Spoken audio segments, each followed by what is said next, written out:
Today we're having a conversation with an old beekeeper. Mr. Dale has graced us with his presence for a fireside chat here in my library, so stay tuned.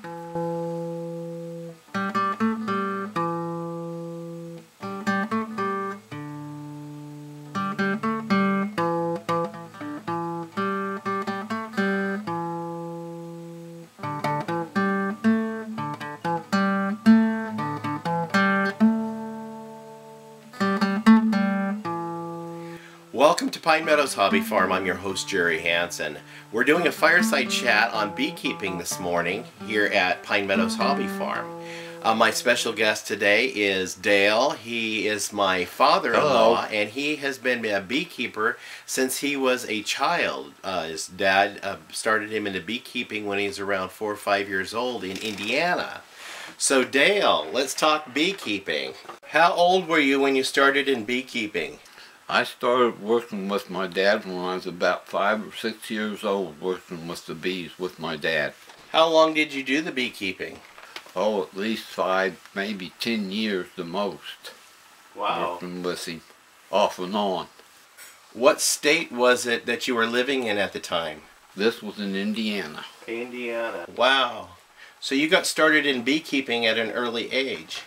You mentioned something to me earlier about if it wasn't for honey when you were an infant, you wouldn't be saved. That's right. My dad was a beekeeper, and I couldn't keep nothing down on my stomach when I was little. So he had this green book that had all about bees, and it had a thing in it to make recipes with.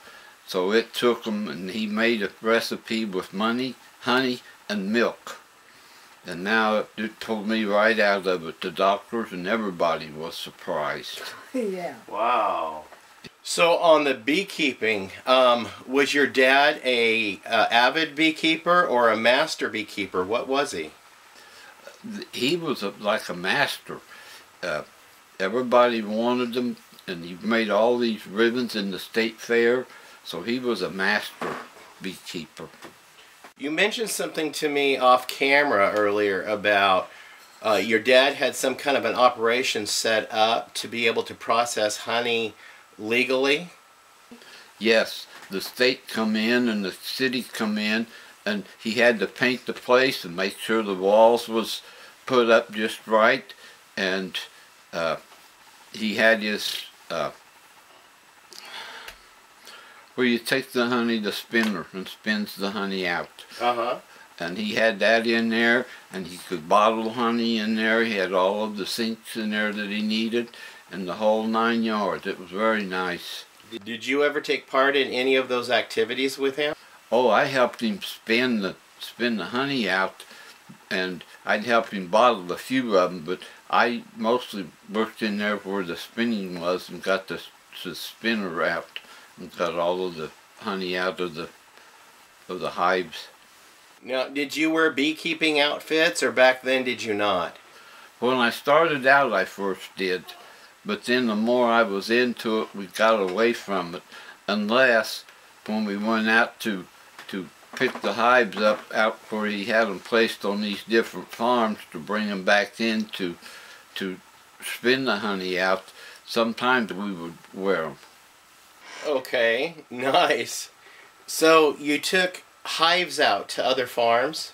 Yes, he knew the different farmers, and the farmers would let him take the hives out and put them in various locations so we could get a mixture. Mainly he liked the clover honey. Okay. Well, how many hives did he distribute around the farm, or how many hives went to each farm that each farm got? Anywhere from 3 to 4 different hives, sometimes 5. Like it said, depending upon where they were located at. Okay, how many brood chambers and how many honey supers did you have on each hive when you had them out in the field? We'd start out with 2, and then we'd go to 3, then we'd go to 4. Brood chambers or honey supers? Brood chamber. When you took them in the field to harvest honey, how many honey supers did you have on top of each hive? That again was about 3 to 4. Wow, so you had a tower of about 6 boxes. Yes. As big as 6 boxes. Yes. Okay, now to the nuts and bolts of beekeeping. When you guys did hive inspections, did you do the same thing with every hive inspection you did? Yes. Yes. And what all were you looking at when you were inspecting a hive? We was looking for about everything. We were looking for the mites. We were looking to see if the brood chambers was nothing wrong with them, and we had the queen cells, and we was looking from A to Z. Okay, A to Z.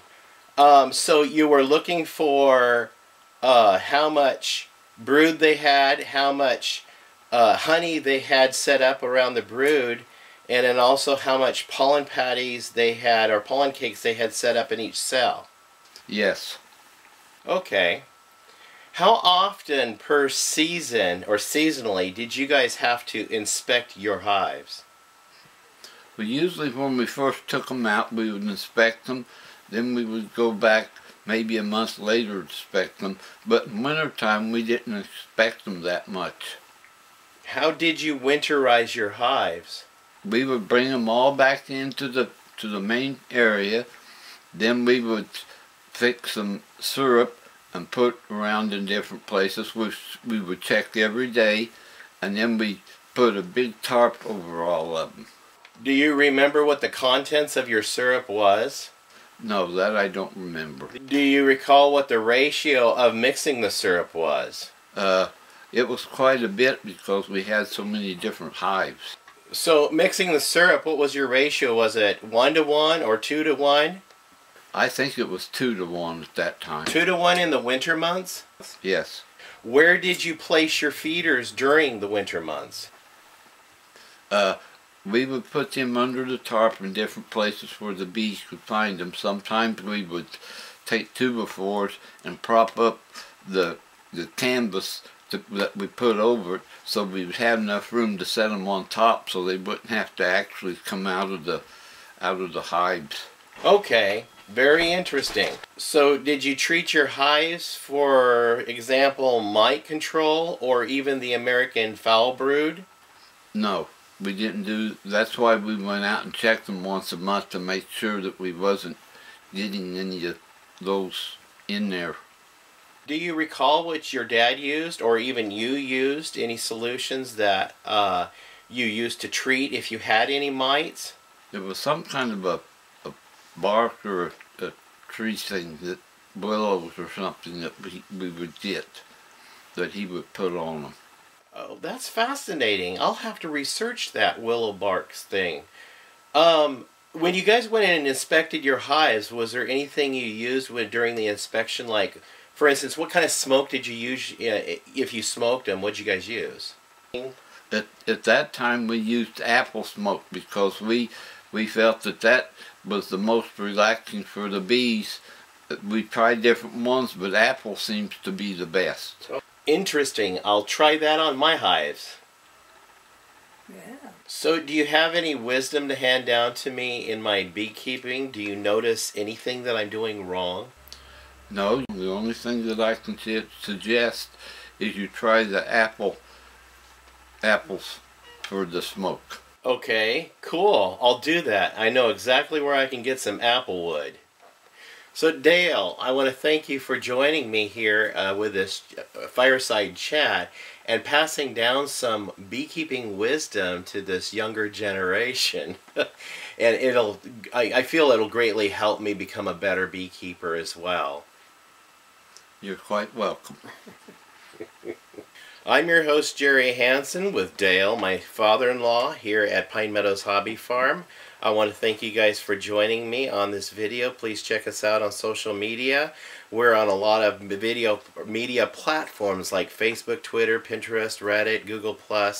So look for us there and follow us. Stay tuned for more videos. You can do that by subscribing, also leaving a comment. I enjoy watching your comments. And instruction, if you have any instruction to give me, like on beekeeping, please leave that instruction, because I'm avidly learning beekeeping as I go along. We'll see you guys in more videos, and have a safe holiday. Bye-bye.